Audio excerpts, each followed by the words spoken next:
Viewers, a lot of distractions today, of course. India is playing its semi-final match, but do stay tuned because we're going to focus on a story that ought to be discussed more in an election cycle. Before every election, in fact, it should be the mainstay question, that of job creation, value creation and economic growth. A day ago, Rahul Gandhi claimed that the government's priority project, its flagship project, Make in India, was a hoax, as most things Indians purchase like mobile phones, shirts and the like are made in China. The remark angered the Prime Minister, who launched a scathing counter-attack.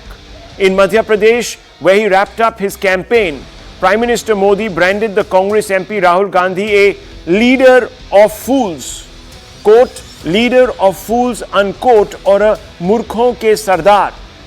These are his words, viewers, for Rahul Gandhi. Why? Because he accused Rahul Gandhi of not being aware of even the basic facts that testify to the potency of Make in India. The government claims Make in India is a roaring success, viewers.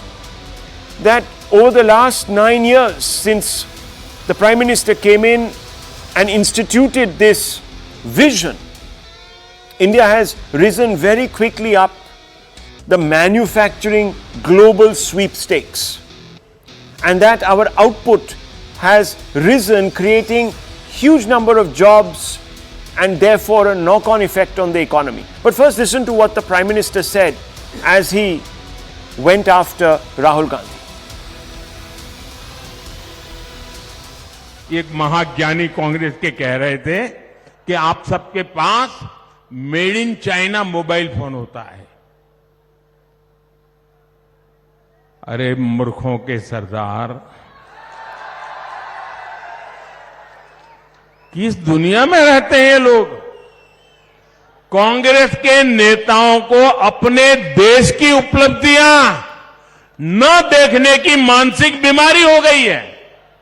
पता नहीं विदेश के वो कौन से चश्मे पहने हैं कि उनको देश की स्थिति का पता ही नहीं दिखता है।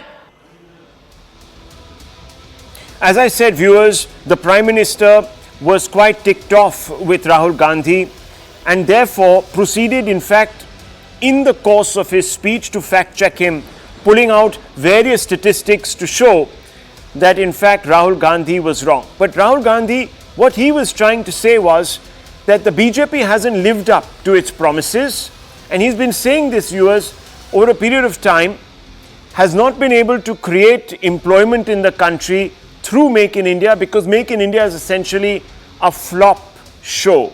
That's what he's been saying, challenging the BJP's narrative that it has done a lot to broad-based manufacturing in India, do much more than the UPA did when it was in power for 10 years preceding the NDA 2.0. Listen in to what Rahul Gandhi had said. आप mobile phone के पीछे देखो, shirt के पीछे देखो, जूते के नीचे देखो, मेड इन चाइना दिखेगा। हमारी सरकार आने के बाद यहां जो लाखों करोड़ों युवा है वो बेरोजगार ना रहे, वो फैक्ट्रियों में काम करें, और ऐसा एक दिन आए जब चाइना में कोई युवा हो, वो अपना मोबाइल फोन निकाले, उसके पीछे देखे, उसके पीछे लिखा हो made in Madhya Pradesh. Viewers, as the Prime Minister's remarks began to gain traction on social media and elsewhere, the BJP and some in government weighed in to supply facts and figures to disprove Rahul Gandhi. Amitabh Kant, the lead G20 Sherpa, listed statistics to prove that India's mobile production output was not fueled by Chinese manufacturing. In fact, was 100% dependent on Atmanirbharta or self-sufficiency. This is what he said, viewers, and let me just run you through his point of view. He said in 2023, nearly 100% of mobiles sold in India were made in India, almost 10%. Again, he said in 2023, over 270 million handsets produced in India alone. 214 in 2014, 81% of India's handset demand was met via Chinese imports. That's what he said. Just compare the two. He said, in fact, we could have put this graphic in a comparison for you to have made life easier, viewers, but still, you get the sense. Just remember the top line figures.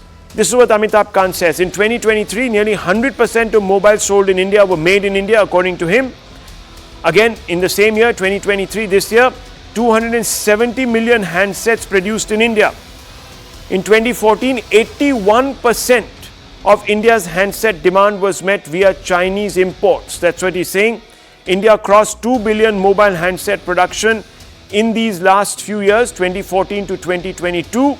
And almost 20% of mobile handsets produced in India are exported. So not only are we meeting domestic demand, but we are also being able to export in huge numbers. That's what Amitabh Kant and others in government and in the BJP who've been tweeting to bolster the Prime Minister's point of view have been putting out. The government's, however, let's put this all in perspective. The government's placing of facts on the table only made the Congress more determined to defend Rahul Gandhi's take. Here is what some Congress leaders said in defense of Rahul Gandhi. उन्होंने जनता को गाली दी, हमारे नेता को उन्होंने गाली दी और मोदी जी को इतना अहंकार हो गया कि अपने सामने किसी को कुछ समझते नहीं और ये अहंकार रावण का नहीं रहा तो मोदी का ही अहंकार कहाँ टिकेगा। चुनाव की पहले ही प्रधानमंत्री नरेंद्र मोदी जी चुनाव की नतीजा आजमा ले चुके हैं, इसलिए बौखलाए हुए देश की प्रधानमंत्री जी की जुबान से भद्दे भाषा निकलने लगी। Coming from the Jutoka Sardar, it shows the arrogance of Mr. Modi to divert from the real issues and goes personal against the political leadership. He doesn't want to recognize the fact that Chinese goods are flooding in Indian market. While the numbers are indisputable, it is also a fact that India's mobile production facilities have been very successful in assembling parts imported from different countries, including China, to churn out mobile phones for various brands at extremely competitive prices. Manufacturing in the strictest sense of the term, that is production on Indian soil of every mobile phone component, has not quite taken off yet, viewers. So to suggest that we have achieved 100% Atmanirbharta might be stretching a good point too far. In fact, India has a lot of catching up to do with China. Though to be fair to India, even China imports mobile phone parts. I think there are 0 countries in the world that are totally self-sufficient in producing mobile phones. Some technology is always procured from another country.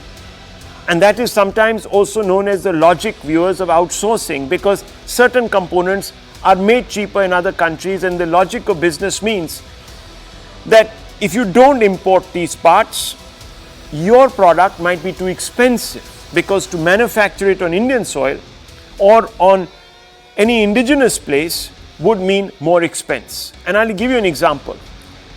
But despite all of this, the Chinese have been able to produce most mobile phone components on its own soil. Another area where India lags far behind China is that it lacks a semiconductor wafer fabrication unit or fab. In fact, to build a fab that produces a 3 nanometer chip or wafer would cost approximately $23 billion by some estimates.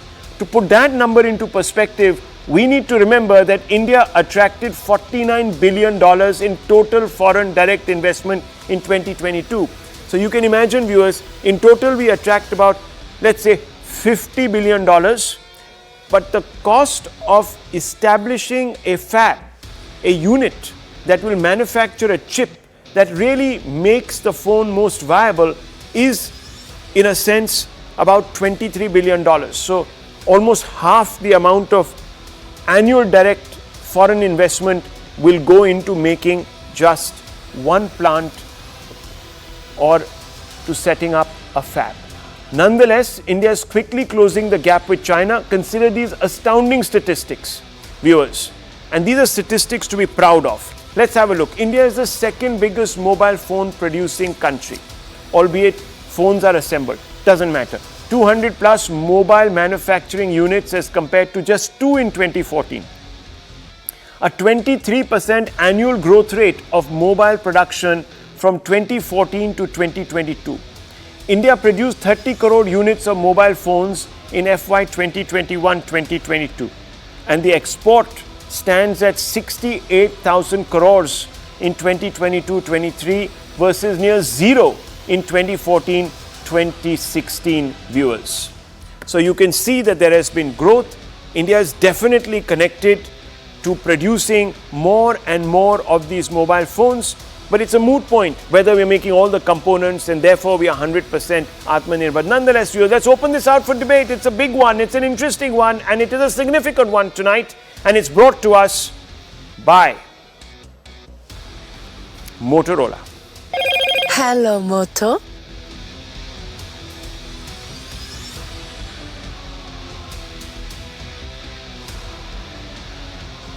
Let's go across straight to our panel tonight, and we have very interesting guests, including Amitabh Kant, who is of course the lead G20 Sherpa, and we've of course been referring to him because he put out a bunch of statistics. So let me just very quickly first start out with people who are perhaps taking a more skeptical view of the growth story today. Let me begin from the opposition side. Tehseen Poonawalla joins us for a little bit of perspective on this. Tehseen Poonawalla, you happen to be related to, of course, Rahul Gandhi, and you know that the Prime Minister called him a Murkhon ka Sardar. Now, without going into, the exact translations, etc., and semantics, let's stick to the reasons why he did so. He said that Rahul Gandhi doesn't know his facts. He doesn't realize that India has so far upped the game when it comes to producing mobile phones. In fact, we have become a net exporter. Why is Rahul Gandhi militantly opposed, as the Prime Minister says, to India's rise? Why does he doubt it constantly at every platform? The BJP is asking. Would you like to respond? Good evening, Rahul. Thank you so much for having me on the show. And I don't like the terminology that the Honorable Prime Minister used, or somebody who uses Feku or Shine Shah for him. We should stay away from such language for people who are on high posts. But the fact of the matter is the CMIE data shows that unemployment has crossed 10%, the highest in over 2 years. It was obviously the highest in the last 5 decades. It's shown that rural unemployment is at 10.8%. Under Manrega last month, job demand has gone up. Are looking for jobs have come in. The government's own record shows that the labor participation in manufacturing has fallen down to pre-COVID levels. Labor participation in agriculture has gone up, and that is not good for news for an economy, Rahul. It also shows that manufacturing, this is the RBI data, is not up to pre-COVID levels even now. Rahul, I'm going to leave your viewers with 4 simple questions to answer. Why does every single Indian worth about 70 to 80 crores, I'm not talking in assets, who's a turnover of about 80 to 90 crores, is buying a house in Dubai or Singapore?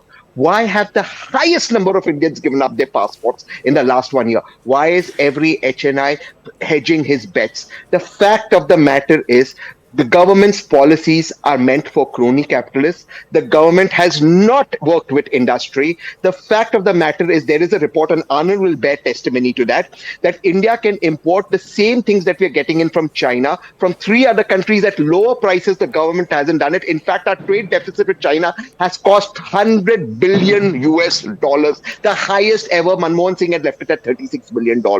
That is the failure of this government. Just ask all your viewers who are viewing this show, why they not even today speaking on WhatsApp, but they speak on Signal and Telegram, and why do they all have houses in Dubai and Singapore? That will answer your question. The Prime Minister can butter any single argument he wants. His economy has failed totally. Well, on your first point, Tehseen Poonawalla, the answer is very simple. Billionaires all over the world actually own houses in different geographies. They also invest in different, they also invest in different geographies. You know that, for example, Apple doesn't manufacture much, if you will recall, in America. It goes out of America to manufacture. In fact, it's increasingly looking at India. I think one should also recognize the fact that Indian manufacturers, industrialists think that they can compete internationally. And that's what makes them confident. So breaking into new markets. Mahindra has been able to capture significant share of the automotive market in Africa, in parts of southwestern Europe. So we should recognize these things. India is getting much more competitive. Look at ISRO, for example. ISRO itself is challenging the dominance of NASA, launching more and more satellites at cheaper costs, etc., and doing a fantastic job. Some of its satellites are also launched from foreign geographies, by the way. But one second, let's not get bogged down here. Let's open it up. One second. I don't want to get into a tutu meme. I was just answering. No. Why do you want to keep... Both Mahindra, Tata and Airtel were in African markets way before the Honorable Prime Minister took charge. It doesn't matter. The point is about competing globally. I'm not talking about whether they were here because of Manmohan Singh or they are there because of Modi. I'm not saying that. I'm just saying that we should... Why do you shout so much? Calm down. Relax. I'm not making this about political sides here. I'm just generally referring to what you were saying. Look, Manmohan was not around when Apple started making its factories in China also. Okay, so let's not all get silly about this. Let's raise the level of the debate. You were making a moot point about why is Indian manufacturing or manufacturers or the great industrialists sort of flying out of this country and setting up bases because they can. Whether it was because of Manmohan or whether Modi, it doesn't matter. Because they can. And we should be happy that they can. One second. Because of terrorism and ED. Mark my words. Terrorism, everything is terrorism. Terrorism and ED. Well, okay. Then why doesn't Rahul Gandhi start a political party in the Gulf? Because he's terrorized by the ED, isn't it? And most of your Congress leaders, they should start a chapter. Come on, don't be silly. So let's open this up. No, please. This you're actually reducing this debate to silly asides. And I don't want to get into this. You don't want to answer the elephant in the room. That's your problem. Okay. So you have to make up your mind. The Congress party says that this government gives massive breaks to industrialists, tax breaks. That's their greatest. So look, why are you speaking over me? Okay. Tehseen, it's not going to work like this, my dear friend.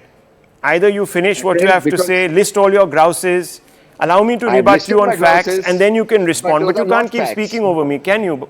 You can't take selectively out of my book. I'm not taking selectively. You're saying tax terrorism. On the other hand, your own party leader comes out and says, oh, this government only works for the riches. For the cronies. For the cronies. Yes. Make up your mind. Those cronies are creating jobs, isn't it? 1 second. Dr. Ranganathan, you've been raising your hand. Please come in. Yes, can I, first of all, good evening, Rahul. Can I request Tehseen to stop interrupting? And if he has a Hotstar on his app, can he please watch the semi-final in the interim? This is... Can I please ask you to stop to make intellectual points and not make personal points? Thank you, my friend. Okay. On Tehseen, you've woken up from the wrong side of the bed today, it seems. No, Rahul, can I please continue? Look, there are two issues here, and both are very important, and both need to be discussed. Number one, three things are constant in life: death, taxes, and Rahul Gandhi lying through his teeth. I have said this before and I repeat, making sense of him is as easy as consuming rasam with chopsticks. Here are the facts, gleaned in no small measure from what Mr. Khan said in the morning. In the 10 months of this year, 99.2% of the mobiles that have been sold in India were either made or assembled in India. Back during the UPA, in fact, in 2014, 80% of India's mobile phone demand was met by China and Chinese imports. In 2023, India stands as the second largest mobile manufacturer in the world. This year itself, it has produced more than 310 million mobile handsets. A quarter of them are being exported. Importantly, Indian value addition in mobiles has increased to up to 25% depending upon the model and complexity. Since Modi took over, the electronics production has increased by threefold to more than $100 billion, and exports have increased fourfold to $25 billion. If these are not figures that would make any Indian proud, no figures could. Number two, now this is also important, away from mobiles, there is also the other side that must be brought out to light, because we all want the best for our economy and for our country. Make in India target was 25% of the GDP by 2022 in manufacturing. It is 15% today. 100 million manufacturing jobs were promised by Mr. Modi. They haven't materialized. Share of manufacturing in workforce has declined from 12.6% to 11.6% in the last 10 years. According to CEDA, half of manufacturing jobs have been lost in the last 5 years, possibly because of COVID. But you see, let me give you a small example. In the wake of Pulwama, where Pakistan killed our Jawans, the India-Pakistan trade came down to zero. But in the wake of Galwan, where China killed our Jawan, the India-China trade has been the highest ever. It has crossed $100 billion for 2 years running, and this year it might surpass $130 billion. Worse, our exports to China have declined by 36% compared to last year. But Chinese imports have risen. Our deficit is now a staggering $80 billion. Our trade deficit with China was $1.5 billion in 2004. It climbed to $37 billion in 2014. It has doubled during the Modi regime. Where is the promised white paper on decoupling from China and Atmanirbhar Bharta? How many Indian companies and multinationals have we coerced away from China in the last 3 years? Recent research by government-aided RIS has found that a mere 327 products such as mobile phones, telecom equipment, cameras, solar panels, ACs and penicillin account for 3/4 of Chinese imports. And that for 82% of our total imports from China, it was not the most competitive producer. This implies we can decouple from China by promoting domestic manufacturing and also diversifying our import basket. Sure, it won't happen overnight, of course, but it's been 3 years. Surely we could have taken steps, but here we are going in the other direction. Decoupling will allow us to flex our muscles in the defense front as well. Right now, China doesn't care because we aren't hurting them economically. But here is the tragedy. Our opposition sides with the center on this. They don't want to hurt China. And so there is no pressure to rethink our economic dependence on China. A lesson not given, Rahul, is a lesson not learned. And we aren't learning our lessons. Well, that's a valid point. But remember, viewers, that over the last few years, we are producing a lot more. And not everything that we produce or we manufacture, like for example, just a small example of mobile phones. If you're producing more, you're going to also import some of those components which you don't manufacture right now. Remember, the PLI scheme is only 5 years old, viewers. It's going to take time before which incentives that are handed out to localize production of those components kicks in. So it's going to take time. Now, you're producing more, that means you've got more plants. I'm talking very narrowly in the mobile manufacturing sector context, viewers. You've got more plants putting together mobiles and therefore selling them in the Indian market. Therefore, you will obviously source more of those original equipments or parts. And that's why you suddenly see the growth of that number which you were wanting to taper off with China expanding. So you have to come to a place before which you can make that shift. Now, let's put these questions to Amitabh Kant. He is here with us. We must ask him all these things because Dr. Ranganathan has some valid points to make. Yes, we are looking to create many more jobs. We've fallen short. In fact, let me say also, Dr. Ranganathan, that there was a target that was very volubly talked about in NDA 1 or 1.0 under Mr. Modi between 2014 and, of course, 2019. But now that target has been rescinded to the dustbin of history, really. So we don't have that target. No one talks about that annual creation of 2 crore jobs and 10 crores over 5 years. So that is something that the BJP spokesperson will also have to answer. But let's go back to Mr. Kant. Mr. Kant, you heard what Rahul Gandhi says. He says nothing in India is being made. It's all a jumla. Mr. Tehseen Poonawala here is taking exception to the fact that the Prime Minister made a statement called Rahul Gandhi Murkhon ka Sardar.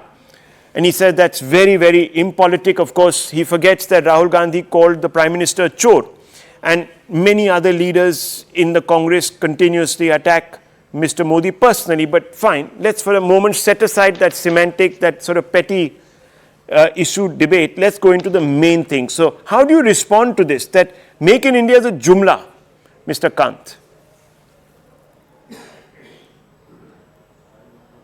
Well, Rahul, I don't want to get into the political side of this, but let me just say that the mobile phone story is a phenomenal story of India, of transformation from import dependency to 100% Atmanirbharta and now export-led growth within a very short period of 2014 to 2023. So if you look at it in 2014, we were importing 81% of the total mobile phones in India. And since then, now we have over the last few years actually not only we are doing 100% of the domestic demand is being met from made in India by mobiles made in India, but we are exporting 25% of the mobiles manufactured in India. During 2023, we have exported 25% of the mobiles manufactured to European Union, US, Japan, and other parts of the developed Asia. So actually, this is a phenomenal story of mobile manufacturing, one sector to have transformed from massive import dependency in 2014 to 100% Atmanirbharta and now export-led growth. Very short period of 9 years. Let me ask you. And many of you would recall that before 2014, India's mobile manufacturing actually had been decimated after the closure of Nokia factory. So this is a great story of unprecedented growth in production, of totally a made in India story, and now a story of great exports. You constantly refer to this term 100% Atmanirbharta, but honestly, Mr. Kant, India is still not manufacturing a large number of components that go into making a mobile phone on Indian soil. We have to import these components. So, in a sense, India has gone into mobile production, but its production is based on assembling components, isn't it? So, how can we then claim that we are 100% Atmanirbhar, Mr. Kant?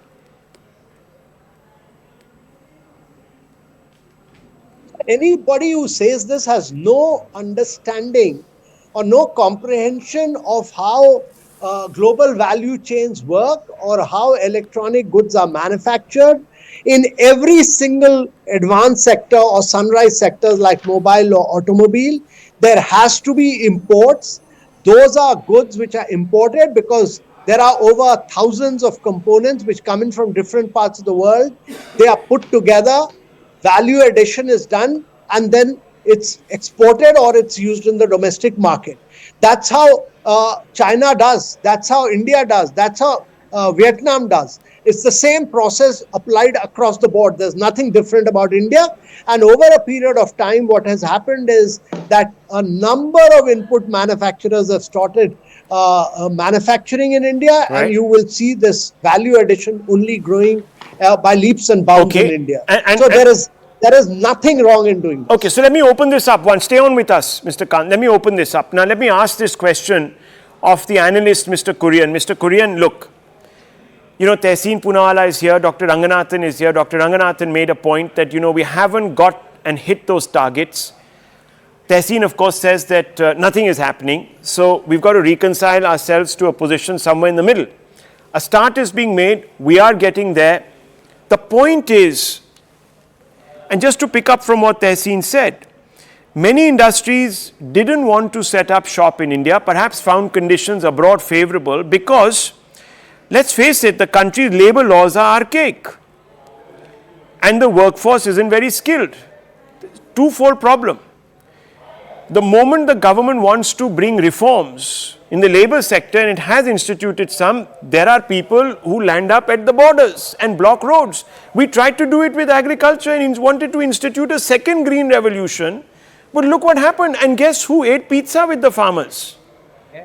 It was half the Congress leadership, despite promising reforms in their own manifestos. So I want to ask you, Mr. Kurian, are we actually willing to let go of our politics and prioritize manufacturing?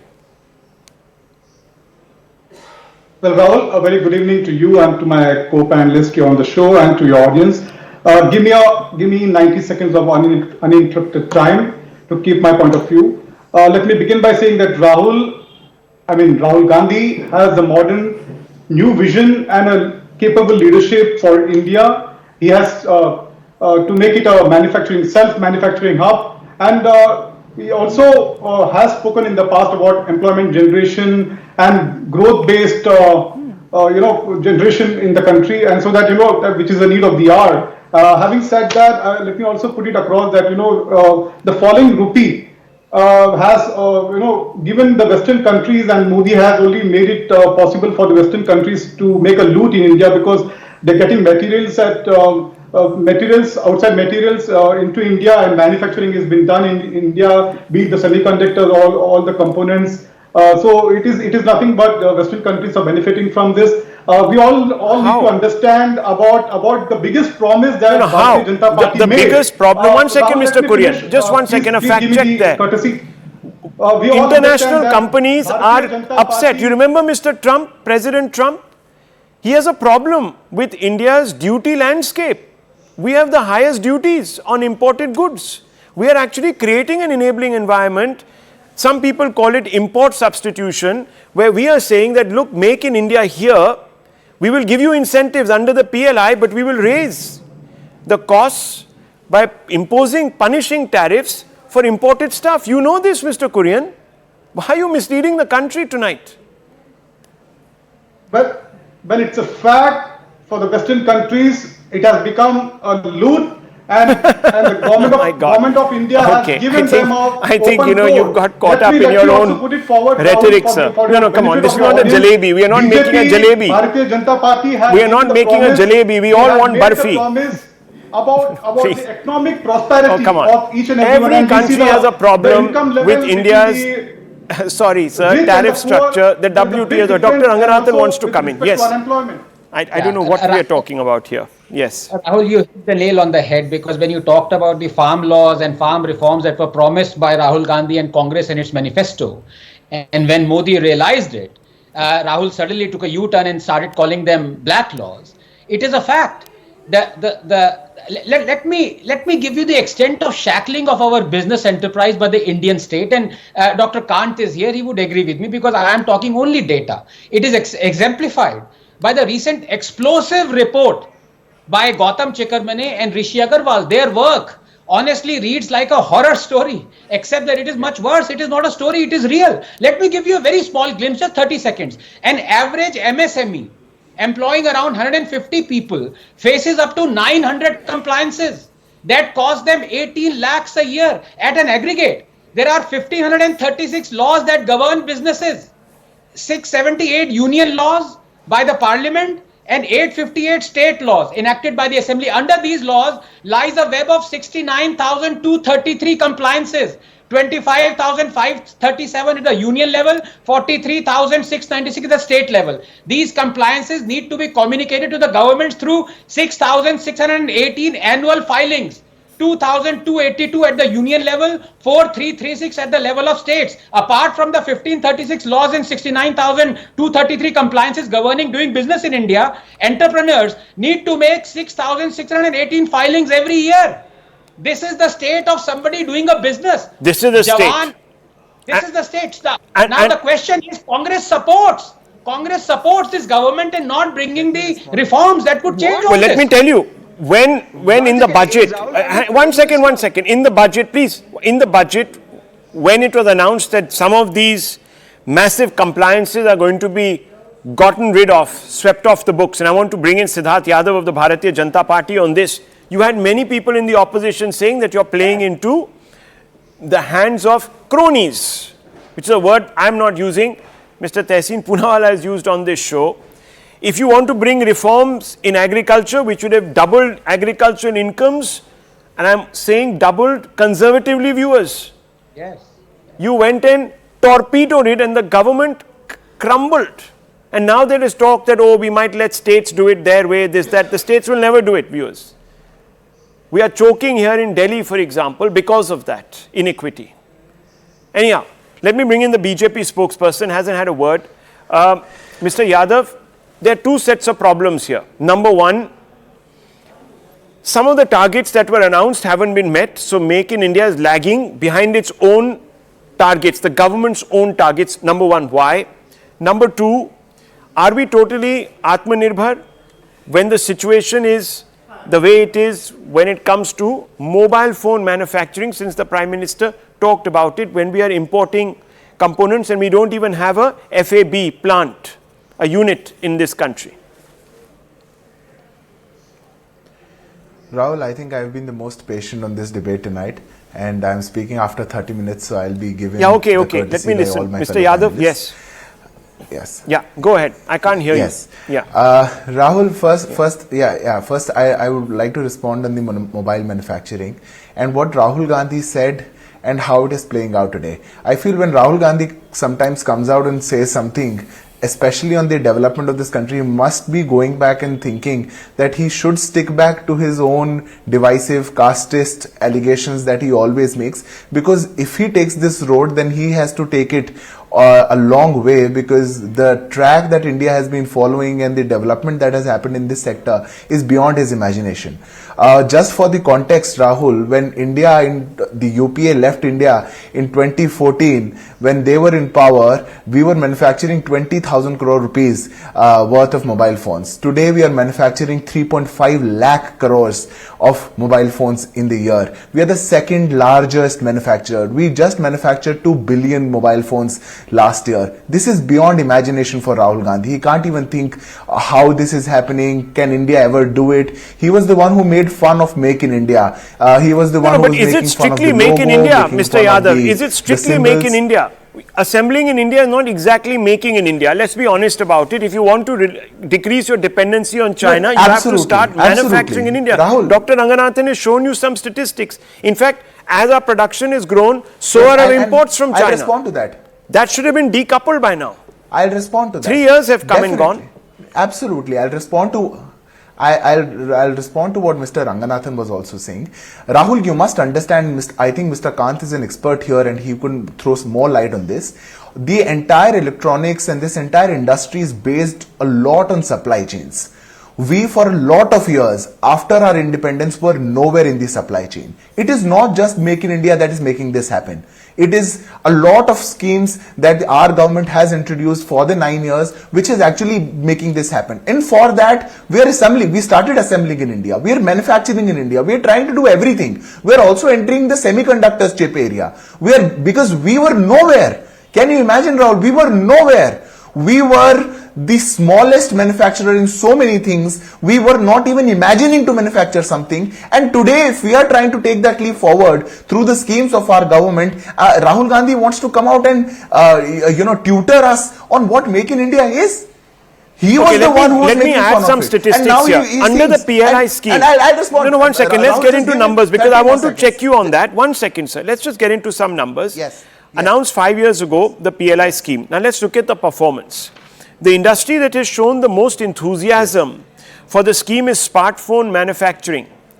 Okay, viewers, companies like Micromax, Samsung and Foxconn, which makes phones for Apple, can get up to 6% of the incremental sales income through the PLI program. And with the scheme, mobile phone exports have jumped from $300 million in FY 2018 to an astounding $11 billion in FY 2023. So in a matter of, you do the math on it, from 300 million to 11 billion. That's a huge leap, 30-40% or 300% rather, 300% jump. Now viewers, that would have created a lot of jobs. We don't have the exact numbers here, but it's my fault, I should have pulled them out. And while India imported mobile phones worth 3.6 billion in FY 2018, it dropped to 1.6 billion in FY 23. So these are all knock-up kits. You basically import the full mobile and you basically sell it here. That has dropped more than halved, viewers, 60% drop in those imports. And this is the success of the PLI scheme. So we can't doubt that success. 1 second. G20 Sherpa is still with us. Mr. Kant, final one to you. Look, when we don't have the key input, which is to make Rahul, the semi... I just want to add 30 more seconds if you can allow me. Yeah, 1 second, Mr. Yadav. Let me, as you said, let's go to the expert. Just 1 second, 30 seconds. Mr. Kant, just want to ask you, we don't have even one FAB unit in the country. Now, if we don't have an FIB unit, which means that we cannot actually manufacture the most vital component that goes into a mobile phone. We have a lot of, therefore, catching up to do with China and perhaps importing from Taiwan or other countries that chip. Then how can we say that India is 100% self-sufficient in this particular area? I'm pinning you down, Mr. Kant. So, a lot of work around semiconductor chips has now been done, and the PLI for that has been rolled out. You've seen a lot of designing taking place in India, and now you see Micron coming in and a number of other manufacturers getting in, and that process is on. And in the next few years, India will become a very major manufacturer of semiconductor and chips in India. That process is on now. That should have been done a couple of decades back. It's not happened, but we are in very much advanced towards that. That's one of the sunrise areas where we are focused on. So what India has done is the phased manufacturing program. India has done the production linked incentive program, which has led to transformation in many of these areas like mobile manufacturing, like electric vehicle manufacturing, like wafer manufacturing, and I think this will soon happen in the chip sector. It will soon happen in the chip sector. It can only happen when you incentivize domestic production. I want to ask a fundamental question. Tehseen Poonawalla and Dr. Ranganathan, here is a clangor. Tehseen Poonawalla, just recently the government decided that it would ban the import of stuff that goes into making laptops. And just about everyone cried foul, said Indira Gandhi years are back, import substitution is back, command economy is back, we're done for. Did you agree with that move? Do you support it? I think it was not. It was a ridiculous move because the government. One second. It's Tehseen is responding first. Yeah. Okay, go ahead. Ridiculous move, you say. Okay. But I want to add a point which is very important to fact check Dr. Ranganathan. But please allow me that point. It was a ridiculous move because, like everything, this government headline managed and did not think about the drawback of this silly decision, which is why the next day they had to take it back. But I just want to fact check Dr. Ranganathan on one point. India's share of manufacturing in GDP under the greatest Prime Minister India has had, Dr. Manmohan Singh, was 17.19%. It's down to 13.32% now. Like I said, India's participation, the labor force participation in manufacturing is down to 1992 levels, which is a worrying sign for India because India's labor participation in the agricultural sector is above 49% with 1 crore people looking for Manrega jobs, which is a sign of desperation. Not one panelist of yours. Well, if you're not going to allow for reforms and you're not going to allow for the creation of doubling of agriculture, hang on, that's going to obviously be the problem. Reforms cannot, you can't selectively champion reforms and then criticize when the government doesn't or shelves the reform. Anyhow, Dr. Ranganathan wants to come in. Okay, you made your point. Dr. Ranganathan, yes. Thank you, Tehseen. I don't think you fact-checked me because I wasn't wrong on my facts. I myself said that while the target was 25% of GDP for manufacturing, it is barely 15%. So I wasn't wrong there. No, but Rahul, we have to go beyond what Congress demands and expects and on the ground what it feels like. We really have to because they have agenda. I'm sorry to say Tehseen is my brother, but he is representing Congress in one way or the other. I look at the solid numbers that are staring in front of me, and there are two. Let me simplify it for you. Two numbers I'll give you. One, the electronics industry, the value has increased threefold to $100 billion in the last 10 years. It's a grand success. Yes. At the same time, I want the BJP representative to say that when Mr. Modi promised 100 million manufacturing jobs, how many manufacturing jobs has Make in India materialized? Give me the number. Please give me just the number. Mr. Yadav, quick one. No, definitely. I think I'll respond to what Mr. Ranganathan was saying in the earlier time also and definitely for this data also. Mr. Ranganathan was mentioning the compliances that the startups and MSMEs have to comply to do business in this country. But I think he'll definitely appreciate that the ease of doing business, the stats for that for our country is jumping up to 63rd position is not just anything. 39,000 compliances have been reduced in the past 9 years. 39,000. 6,400 legal compliances have been reduced. So how the country and how 100 unicorns are have come up in our country, how in tier 2, tier 3 cities, young startups are coming in, and how business is booming is not just out of the out of the air. It is through the schemes of the government, and that is why it is happening. Secondly, when it comes down to the jobs that Mr. Ranganathan is saying, from 2014 to 2019, 6.24 crore jobs were created in the digital economy sector. That is 10 lakh jobs a month. More than a crore jobs in a year. 1.21 crore jobs were created in the PM Rozgar Prabodhan Yojana, and lot more. We are one of the countries which has performed the best post-COVID. The best. For the challenges that our country faces, in terms of other factors. Look, we've touched upon an important issue tonight, and at least we've done it with some amount of equanimity and calmness. I think more such debates are required. Viewers, we'll come back to this topic in the next few days because this is not going to go out of the window. Thank you all. Thank you very much. I'm going to take a very short break. Up next, viewers, the siege at Al-Shifa Hospital, where evidence has emerged of Hamas using patients as human shields.